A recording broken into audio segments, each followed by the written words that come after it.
இதுவும் கடந்து போகும். நான் உங்கள் கேவி ஈஸ்வரி. 2025 2 ஆடி கிருத்திகை வருதுங்க. எப்படி விரதம் இருந்தால் முருகனின் அருள் நமக்கு பரிபூர்ணமாக கிடைக்கும், அதை தான் இந்த வீடியோல நம்ம முழுமையாக பார்க்க போகிறோம். ஆடி கிருத்திகையில் விரதம் இருந்து முருகப்பெருமானின் அருளையும் அவரது அருளால் வேண்டியதை பெறுவதற்கும் முருக பக்தர்கள் ரொம்பவே வெயிட் பண்ணிட்டு இருக்கிறாங்க, நான் உட்பட. ஆனால் இந்த ஆடி கிருத்திகை இந்த ஆண்டு ஆடி மாதத்தில் 2 முறை கிருத்திகை நட்சத்திரம் வருவதால் எந்த நாளில் விரதம் இருக்க வேண்டும், எதை ஆடி கிருத்திகையாக நாம கணக்குல எடுத்துக்கொள்ள வேண்டும் என்ற குழப்பம் எல்லாத்துக்குமே இருக்குது. பழனியில பாத்தீங்க அப்படின்னா ஜூலை 20ஆம் தேதியும், திருத்தணி, வடபழனி ஆகிய முருகன் கோவில்களில் ஆகஸ்ட் 16ஆம் தேதியும் ஆடி கிருத்திகை விழா கொண்டாடப்பட உள்ளது. ஆடி மாதத்தில் வரும் 2 கிருத்திகைகளில் எந்த நாளில் யார் எந்த முறையில் விரதம் இருந்தால் முருகப்பெருமானின் அருளை பெற முடியும் என்பதை நாம இந்த வீடியோல முழுமையாக பார்க்க போகிறோம். வீடியோ ஸ்கிப் பண்ணாம பாருங்க. அம்பாளுக்கு உரிய ஆடி மாதத்தில் முருகப்பெருமானின் அருளை பெறுவதற்குரிய மிக முக்கியமான நாள் தான் இந்த ஆடி கிருத்திகை. வழக்கமாக குழந்தை வரம் வேண்டும், திருமணம் நடைபெற வேண்டும் என்பவர்கள் கிருத்திகையில் முருகப்பெருமானை வேண்டி விரதம் இருந்தால் விரைவில் வேண்டுதல் நிறைவேறும் என்பது ஐதீகம், நம்பிக்கை. அதிலும் பார்த்தீங்க அப்படின்னா ஆடி மாதத்தில் வரும் கிருத்திகையில் விரதம் இருந்து வழிபட்டால் அம்பிகையின் அருளும் முருகப்பெருமானின் அருளும் சேர்ந்தே கிடைக்கும். அதனால இரட்டிப்பு பலனை தரக்கூடிய திருநாளாக இந்த ஆடி கிருத்திகை கொண்டாடப்படுகிறது. 2025ஆம் ஆண்டின் ஆடி மாதத்தில் 2 கிருத்திகை நட்சத்திரங்கள் வருவதால் எந்த நாளில் முருகனுக்கு விரதம் இருப்பது என பலருக்கும் குழப்பம் ஏற்பட்டுள்ளது. ஒவ்வொரு முருகன் கோவிலிலும் ஒவ்வொரு நாளில் ஆடி கிருத்திகை விழா கொண்டாட போவதாக அறிவிப்பு கொடுத்திருக்கிறாங்க. இதில் எந்த நாளில் எப்படி விரதம் இருக்க வேண்டும் என்பதை தெரிந்து கொள்ளலாம். இந்த ஆண்டு ஜூலை 20ஆம் தேதி ஞாயிற்றுக்கிழமை மற்றும் ஆகஸ்ட் 16ஆம் தேதி சனிக்கிழமை ஆகிய 2 நாட்களில் கிருத்திகை நட்சத்திரம் வருகிறது. பொதுவாக ஒரு மாதத்தில் 2 முறை ஒரு நட்சத்திரம் வந்தால் 2வதாக வரும் நட்சத்திரத்தை தான் கணக்கில் எடுத்துக்கொள்ள வேண்டும் என பஞ்சாங்க சாஸ்திரம் சொல்லுது. அதன்படி பார்த்தால் ஆகஸ்ட் 16ஆம் தேதி தான் ஆடி கிருத்திகை. ஜூலை 20ஆம் தேதி வரும் கிருத்திகை தான் ஞாயிற்றுக்கிழமையில் வருகிறது. இதனால் விரதம் இருக்க, பூஜை செய்ய, கோவிலுக்கு செல்ல வசதியாக இருக்கும் என பலர் நினைப்பது உண்டு.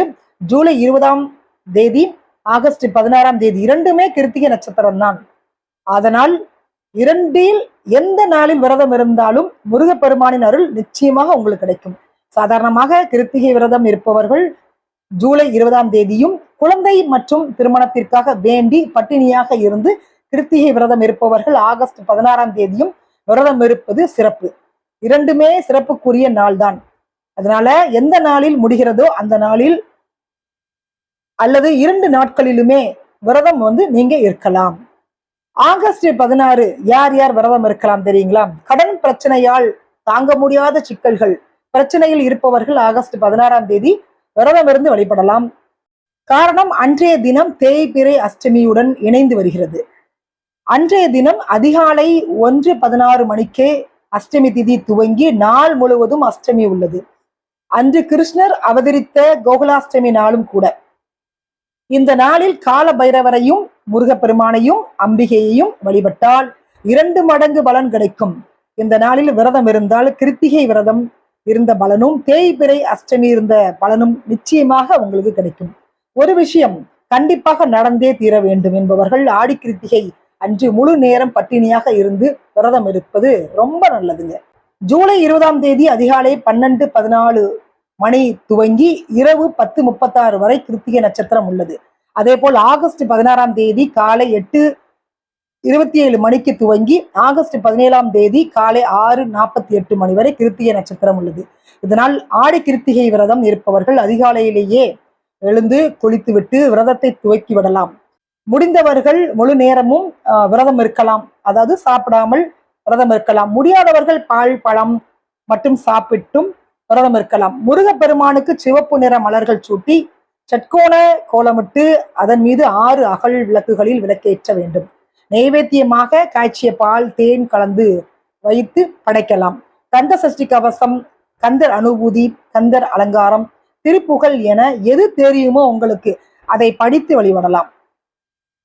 முருகப்பெருமானுக்குரிய மந்திரங்கள் தெரியும் என்றால் அதை சொல்லியும் வழிபடலாம். எதுவும் தெரியாது என்றால் ஒண்ணுமே பிரச்சனை இல்லைங்க. ஓம் சரவணபவ என்ற மந்திரத்தை 1008 முறையோ அல்லது 108 முறையோ நீங்க சொல்லி வழிபடலாம். முடிந்தவர்கள் அருகில் உள்ள முருகன் கோவிலுக்கு சென்று வழிபடலாம். முருகப்பெருமானுக்கு அபிஷேகத்திற்கு பால் வாங்கி கொடுக்கலாம். கோவிலுக்கு செல்ல முடியாதவர்கள் வீட்டிலேயே வழிபடலாம். அன்றைய தினம் யாருக்காவது தானம் அளிப்பது சிறந்தது.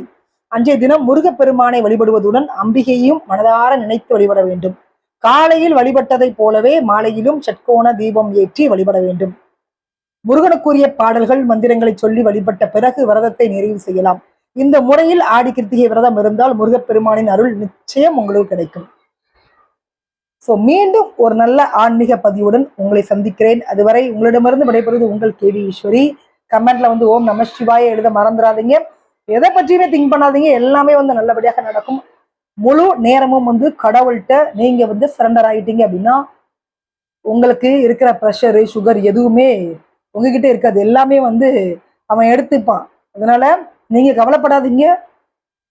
நம்பிக்கை அது மட்டும்தாங்க வாழ்க்கை. நம்பிக்கையோட எந்த விடயம் பண்ணாலும் நீங்க உங்களுக்கு அது சக்சஸ் ஆக முடியும். மீண்டும் சந்திக்கலாம். நன்றி, வணக்கம்.